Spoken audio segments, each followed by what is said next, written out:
Menteri Luar Negeri Rusia Sergei Lavrov mengungkapkan Rusia tak menargetkan operasi militer khusus di Ukraina akan selesai pada 9 Mei nanti, bertepatan dengan peringatan Hari Kemenangan. Sebelumnya beredar kabar, Presiden Rusia Vladimir Putin menginginkan kesuksesan operasi militer ke Ukraina pada 9 Mei nanti.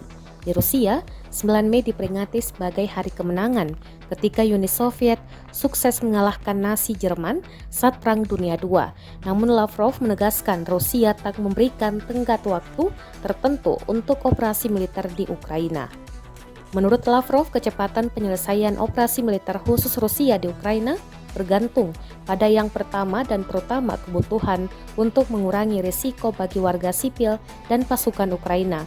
Lavrov mencatat bahwa operasi terutama ditujukan untuk memastikan keselamatan warga sipil dan tak ada ancaman dari Ukraina kepada warga sipil dan Rusia.